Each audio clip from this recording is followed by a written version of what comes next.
नमस्कार. मी doctor Narendra Wankhede गेटलाईफ hospital येथे surgeon म्हणून कार्यरत आहे. आजचा आपला जो माहितीचा टॉपिक आहे किंवा जो मुद्दा आहे तो आहे पचनसंस्थेचे आजार, ज्यामध्ये प्रामुख्याने मूळव्याध, भगंदर आणि फिच्युला हे आजार येतात.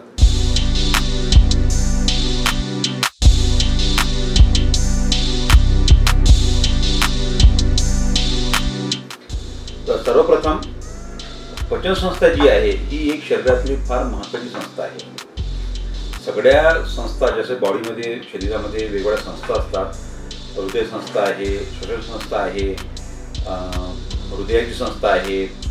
या सगळ्यांचं पोषण करणारी जी संस्था आहे ती संस्था म्हणजे आपली पचनसंस्था. आणि या सगळ्यांचा काळजी घेणाऱ्या संस्थेला जर काही आजार झाला किंवा जर याचा काही प्रॉब्लेम झाला तर आपसुकच सगळ्या बॉडीमधल्या ज्या बाकी संस्था आहेत त्यांनासुद्धा एक प्रकारची अडचण निर्माण होते. आणि म्हणूनच आपली जी आयुर्वेद आहे किंवा आपली जी जुनी आचारपद्धती आहे त्यामध्ये पचनसंस्थेला फार जास्त महत्त्व दिलं गेलेलं आहे. अशी जी एक महत्त्वाची संस्था आहे, या संस्थेचे जर कोणी जर दुश्मन जर असतो तर ते आपणच आहोत. जसे आजकाल आपल्या ज्या बदलत्या जीवनमानाच्या पद्धती आहेत किंवा आपल्या ज्या खाणपाण्याच्या सवयीमध्ये जे बदल झालेले आहेत, पिझ्झा, बर्गर किंवा जे फास्ट फूडच्या वाढत्या चैन आहेत, त्याचबरोबर अल्कोहोलचं वाढतं प्रमाण, सिगरेट, कोल्ड्रिंक्स, या सगळ्यांचा जो परिणाम, वाईट परिणाम जो होतो तो या पचनसंस्थेवर होतो. आणि म्हणूनच या सगळ्यांचा जो परिणाम जो निर्माण झालेला आहे पचनसंस्थेवर, त्याच्यामुळे पचनसंस्थामध्ये नवीन नवीन आजार जे आहेत किंवा लहान मुलांपासून मोठ्यांपर्यंत पचनसंस्थेचे आजार जे आहेत ते वाढीस लागलेले आहेत. तर अशा या आजाराबद्दल आपण थोडीशी आज माहिती घेऊया. तर या आजारामध्ये प्रामुख्याने आपल्याला आधी सुरुवात करायची आहे ते म्हणजे मूळव्याध. तर मूळव्याध म्हणजे काय? मूळव्याध म्हणजे संडास वाटे, संडास करताना किंवा शौच करताना जो रक्तस्राव होतो, त्या रक्तस्रावाचं जे कारण जे आहे ते बऱ्याच अंशी मूळव्याधाशी संबंधित राहतं. तर मूळव्याध म्हणजे काय? तर गुदद्वाराच्या तोंडाशी एक रक्तवाहिन्या राहतात. त्या रक्तवाहिन्या जर फुगल्या, त्या रक्तवाहिन्यामधून फुगल्यानंतर जेव्हा आपण हाड किंवा कडक संडास शौच आपण पास करतो, त्या रक्तवाहिन्यांना इजा होऊन त्यामधून रक्तस्राव होतो. हे महत्त्वाचं लक्षण जे आहे ते मूळव्याधमध्ये आपल्याला पाहण्यास मिळते. समजा तर ते मूळव्याध जे आहे ते मूळव्याध मुख्यतः करून दोन प्रकारचे राहतात. एक असतो आतील मूळव्याध आणि एक असतो बाहेरील मूळव्याध. जनरली बाहेरील मूळव्याधमध्ये आपल्याला हाताला बाहेर कोंब दिसतात आणि आतील जे मूळव्याध असतात त्याच्यामध्ये आतील ज्या नसा राहतात, गुदद्वाराच्या आतील नसा ज्या असतात त्यावेळेवर सुजन येते किंवा त्या फुगतात. आणि या फुगण्याच्या स्टेजेसवर किंवा त्या नसा कितपत बाहेर येतात यावरून याच्यामध्ये मूळव्याधीचे 4 स्टेजेस राहतात. पहिली स्टेज, दुसरी स्टेज, तिसरी आणि चौथी स्टेज. या स्टेजेसला पाहूनच डॉक्टर जे आहे ती उपचाराची जी पद्धती आहे ती ठरवतात. आता महत्त्वाचं म्हणजे मूळव्याध होण्याचं कारण काय आहे. आपण प्रथम जाऊया कारणाकडे. तर याचं जे कारण आपल्याला महत्त्वाचं सांगता येईल ते महत्त्वाचं कारण आहे आपली बिघडलेली पचनसंस्था.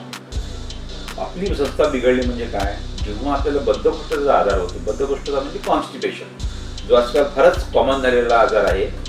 आणि यामध्ये आपल्याला शौच करताना फार जोर द्यावा लागतो किंवा कुंथावं लागतं. आणि या जोरामुळं किंवा कुंथल्यामुळं ज्या नसा आतमधल्या आहेत त्यावर प्रेशर येतं आणि त्या प्रेशर आल्यामुळे त्या नसा फुगतात आणि त्याच्याकडून आपल्याला रक्तस्राव सुरू होतो. सुद्धा तर जे पहिलं जे कारण आपल्याला सांगता येईल मूळव्याध होण्याकरता ते म्हणजे बद्धकोष्ठता किंवा कॉन्स्टिपेशन. असं जरुरी नाही की फक्त बद्धकोष्ठतेमुळेच आपल्याला मूळव्याध होतो. दुसरं सुद्धा बाजू आहे. जर वारंवार आपल्याला संडास होत आहे, वारंवार आपल्याला शौच होत आहे, पातळ शौच आपल्याला वारंवार होत आहे, म्हणजे त्याला डायरिया म्हणतो आपण, त्यामध्ये सुद्धा मूळव्याध होऊ शकतं. तिसरं जे कारण आहे, कुठल्याही कारणानिमित्त जर गुदाशयावर जर भार पडत असेल, प्रेशर पडत असेल तर त्याच्यामुळे सुद्धा नसा ज्या आहेत त्या फुगतात. त्याचं एक महत्त्वाचं कारण जे आहे ते आहे प्रेग्नन्सी. प्रेग्नन्सीमध्ये जे आपलं गर्भाशय वाढत जातं, त्या वाढत्या गर्भाशयामुळं आपल्या गुदाशयावर एक प्रकारचा प्रेशर येतं किंवा एक प्रकारचा भार पडतो आणि त्याच्यामुळे सुद्धा ज्या नसा आहेत त्या फुगतात. आणि म्हणूनच प्रामुख्याने जेव्हा स्त्री ही गर्भधारण करते गर्भधारणेच्या जशी जशी गर्भधारणेचा पिरियड हा वाढत जातो तसं तसं मूळ व्याधीचा जो प्रॉब्लेम आहे हा स्त्रियांमध्ये आपल्याला पाहण्यास मिळतो. तर हे जे महत्त्वाचे जे कारणं आहे याच्यामध्ये अजून एक कारण मी याच्यामध्ये ॲड करू इच्छितो. आपली जी शौचाला बसण्याची जी पद्धती आहे, पूर्वीच्या काळी आपण इंडियन पद्धती वापरायचो, घरी आपल्या इंडियन पद्धती स्वीट राहायची. आजकाल सगळं पाश्चिमात्यांचं अनुकरण आपण करतो आहे, त्याच्यामध्ये सुद्धा आपण अनुकरण केलेलं आहे. बरेच घरामध्ये आता जी आपली भारतीय बैठक जी आहे ती बदलून बऱ्याच घरामध्ये कमोड हा प्रकार आलेला आहे. आणि कमोड ह्या प्रकारामध्ये आपण ज्यावेळेस लॅट्रिनला किंवा शौचाला बसतो त्यावेळेस एक प्रकारचा एक दाब जो आहे तो गुजराच्या भोवती तयार होतो. आणि जेवढा वेळ आपण त्या सीटवर बसू किंवा कमोडवर बसू तेवढं प्रेशर एक प्रकार तिथे जनरेट होतं. त्याचप्रकारे जेव्हा आपण स्क्वॅटिंग पोझिशनमध्ये किंवा इंडियन बैठकमध्ये बसतो त्यावेळी एक प्रकारचा अँगल असतो, ॲन्युलेटरल अँगल, तो सरळ रेषेमध्ये आल्यामुळं गुदशय जे आहे ते गुदेद्वारा हे सरळ रेषेमध्ये येतं आणि शौच आपल्याला व्यवस्थित साफ होते. पण जेव्हा आपण कमोडवर बसतो खुर्चीवर बसल्यासारखे त्यावेळेस जो अँगल जो राहतो तो सरळ न होता त्याच्यामध्ये एक ॲक्यूट अँगल तयार होतो आणि त्याच्यामुळं शौच करण्यासाठी किंवा शौच होण्यासाठी एक प्रकारचा प्रॉब्लेम किंवा अडथळा निर्माण होतो आणि हे सुद्धा एक मूळव्याधीचं कारण असू शकतं. आता यामध्ये लक्षणाबद्दल आपण बोलूया. लक्षणं याच्यामध्ये महत्त्वपूर्ण आपल्याला काय सांगता येईल, जसं मी म्हटलं आहे की ह्या एक फुगलेला नसा आहे गुदशयाच्या आतमध्ये किंवा गुदद्वाराच्या आतमध्ये ह्या नसा फुगतात आणि याला जेव्हा एका लॅट्रिन जेव्हा कडक लॅट्रिन येते आणि कडक लॅट्रिन थोडं जेव्हा त्या नसा घासतात त्याच्यातून रक्तस्राव सुरू होतो. म्हणजे महत्त्वाचं जे लक्षण जे आहे मूळव्याधीमध्ये ते आहे आपलं रक्तस्राव होणं. बऱ्याचशा दुसऱ्या कारणामध्ये सुद्धा गुदाशयामधून किंवा गुदद्वारामधून रक्तस्राव होतो, जसे फिशर आहे किंवा कॅन्सरचे आजार आहे गुदद्वाराचे, याच्यामध्ये सुद्धा रक्तस्राव होतो. मग आता या रक्तस्रावामध्ये म्हणजे जो रक्तस्राव मूळव्याधीमध्ये होतो आणि फिशरमध्ये होतो याच्यामध्ये म्हणजे फरक काय आहे, आपण कसं ओळखणार आहे की हा मूळव्याधीचा किंवा पाईलचा रक्तस्राव आहे आणि हा फिशरचा रक्तस्राव आहे. तर महत्त्वाचा एक जो डिफरन्स आहे, मूळव्याधीमध्ये जो रक्तस्राव होतो हा पेनलेस राहतो, म्हणजे त्याच्यामध्ये वेदना सहसा राहत नाही. वेदनारहित रक्तस्राव जो होतो तो मुख्यतः मूळव्याधीमध्ये होतो आणि ज्याच्यामध्ये एक तीव्र प्रकारच्या वेदना निर्माण होतात आणि त्याबरोबर जो रक्तस्राव होतो तो जनरली फिशरमध्ये किंवा कॅन्सरसारख्या प्रसंगामध्ये राहू शकतो. तर एक महत्त्वाचं डिफरन्शिएट फीचर आहे जे तुम्हाला करता येईल की जर तुम्हाला वेदनादायी रक्तस्राव असेल तर फिशर असेल, जर वेदनारहित रक्तस्राव असेल तर तुमचा मूळव्याध असू शकतो. हे त्याचं मुख्य लक्षण आहे.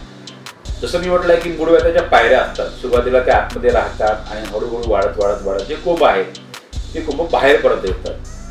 तर दुसरं जे लक्षण आपल्याला म्हणता येईल की जेव्हा आपण शौच करतो शौचेबरोबर प्रेशरमुळे जे कोंब आहेत ते बाहेर यायला लागतात, खास करून तिसऱ्या आणि चौथ्या स्टेजमध्ये. तर हाताला कोंब लागणं हा सुद्धा एक त्याचा महत्त्वाचा लक्षण आपल्याला म्हणता येईल. जनरली तिसऱ्या आणि चौथ्या स्टेजमध्ये हाताला कोंब लागतं आपल्याला, तेव्हा आपण असं म्हणू शकतो की आपल्याला मूळव्याध आहे. आणि बरेचदा ते कोंब जे आहे ते शौच झाल्यानंतर आतमध्ये निघून जातात, याला आपण तिसरी स्टेज म्हणतो. जर ते आतमध्ये जात नसतील तर जनरली तो मूळव्याध जो आहे हा चौथ्या स्टेजचा किंवा चौथ्या पायरीचा मूळव्याध राहतो. हे झालं दुसरं लक्षण.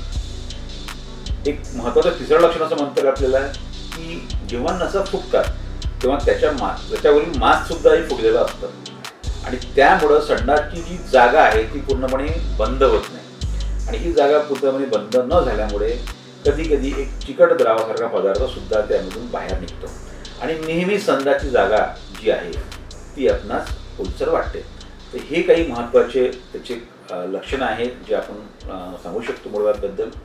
पहिलं म्हणजे रक्त जाणे, दुसरं म्हणजे हाताला कोंब लागणे, तिसरं म्हणजे तिची जागा ही सतत ओली राहणे आणि सतत जागा ओली राहण्यामुळे जो चौथं लक्षण आपण सांगू शकतो ते म्हणजे तिथे एक प्रकारे खाज राहू शकते. समजा तर चौथं लक्षण आपल्याला म्हणता येईल संडासच्या जागेला खाज असणे.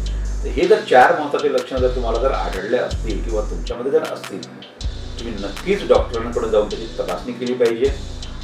आता ती तपासणी कशी करायला पाहिजे, बरेच लोक ही जी बिमारी आहे लाजेखातीर म्हणा किंवा त्याच्याकडे दुर्लक्ष केल्यामुळे म्हणा डॉक्टरांकडे जात नाही.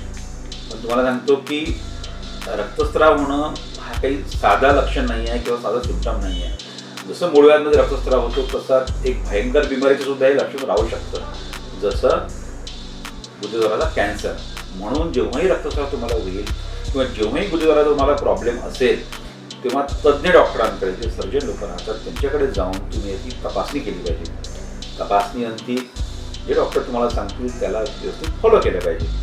तर तपासणीमध्ये काय मुख्यत्वे याच्यामध्ये राहतं, डॉक्टरांकडे गेल्यानंतर डॉक्टर तुमची व्यवस्थितपणे माहिती घेतात, तुमचे लक्षणं विचारतात आणि त्यानंतर डॉक्टर बोटाने त्या भागाची तपासणी करतात. त्याला DRE म्हणतात, डिजिटल एक्झामिनेशन.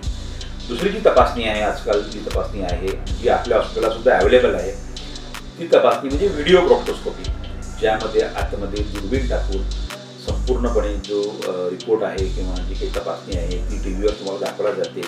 त्याचा रिपोर्ट तुम्हाला दिला जातो, जेणेकरून तुम्हाला सुद्धा कळलं पाहिजे की आतमध्ये आपल्याला काय प्रॉब्लेम आहे, कुठला मुडव्याध वाढलेला आहे, कुठली स्टेज आहे किंवा मुडव्याध आहे की अजून काही आहे.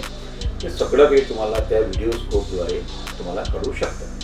म्हणून कृपया करून असे कुठलेही लक्षण तुमच्याकडे जर असले तर कृपया करून डॉक्टरांकडे जा, प्रॉपर त्याची तपासणी करून घ्या. तर हे झाले आतापर्यंतचे आपले त्याचे कारण आणि लक्षणं. आता आपण जो तिसरा पार्ट जो आहे त्याच्याकडे वळूया. आणि जो तिसरा जो पार्ट आहे तो आहे याचे ट्रीटमेंट काय किंवा तो उपचार काय आहे. बरेच लोकांचं म्हणणं असतं की बिना औषधीनं आम्ही मुळव्याध दुरुस्त करतो, किंवा काही लोकांचं म्हणणं असतं की प्रत्येकाला मुळव्याधला ऑपरेशन लागतं. तर असं बिलकुल नाही आहे. जसं आपण म्हटलेलं आहे की स्टेजेस आहेत, मुळव्याधच्या सुद्धा स्टेजेस आहेत, 1, 2, 3, 4. तर स्टेजेस जाणून त्याची योग्य ट्रीटमेंट ही आपण करू शकतो. काही स्टेजेसला बिना सर्जरीचा इलाज राहतो आणि काही स्टेजेसला जे ॲडव्हान्स स्टेज राहतात त्याला आपल्याला ऑपरेशनचा पर्याय राहत नाही. त्याच्यामुळे आपण असं एक ब्लँकेट स्टेटमेंट देऊ शकत नाही आहे की मुळव्याध हा बिना सर्जरीचा ठीक होतो, किंवा असं म्हणू शकत नाही की प्रत्येक मुळव्याधला आपल्याला ऑपरेशनची गरज पडते, असं बिलकुल नाही. तर पहिली आणि जी दुसरी स्टेज आहे ज्यामध्ये पेशंटला विशेष लक्षणं असतात, एक कधी कधी रक्तस्राव जातो, दुखत नाही पेशंटला किंवा वेदना असतात, खूप जास्त पेशंटला हाताला कोंब लागत नाही, कारण की पहिली आणि दुसरी स्टेज आहे. तर या ज्या 2 लक्षणं आहेत याच्यामध्ये आपल्याला प्रामुख्याने सर्जरीची गरज पडत नाही. याच्यामध्ये आपण जर आपल्या खानपानामध्ये जर बदल केला, जी आपण कारणं सांगितलेली आहे, जी शौचाची पचण्याची पद्धती सांगितलेली आहे ती जर व्यवस्थितपणे वापरली, जेवणामध्ये भरपूर मात्रामध्ये जर आपण फायबर घेतलं, फ्रूट्स घेतले, हिरव्या पालेभाज्या घेतल्या, या वस्तू जर आपण व्यवस्थित जर घेतल्या तर बऱ्याच अंशी आपल्याला मुळव्याधीपासून किंवा रक्तस्रावापासून आपल्याला सुटका मिळू शकते.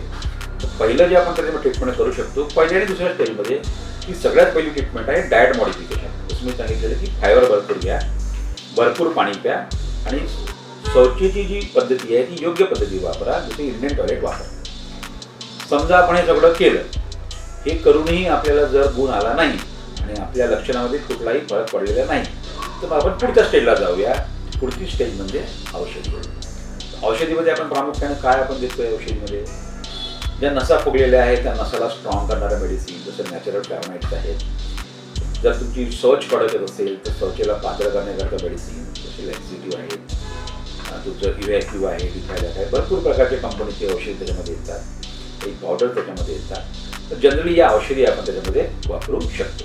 रक्तस्राव असेल तर रक्त उंचवण्याकरता काही मेडिसिन असतात, पॉज आहे, सायलेट आहे, या औषधी सुद्धा आपण त्याच्यामध्ये वापरू शकतो. समजा आपण औषधी वापरणं सुरू केलं तरी सुद्धा आपल्याला जर त्याच्यामध्ये आराम पडलेला नाही आहे, तर मग आता पुढची जी स्टेज आहे ती आपल्याला त्याच्यामध्ये डॉक्टरांकडे जाऊन करायची आहे.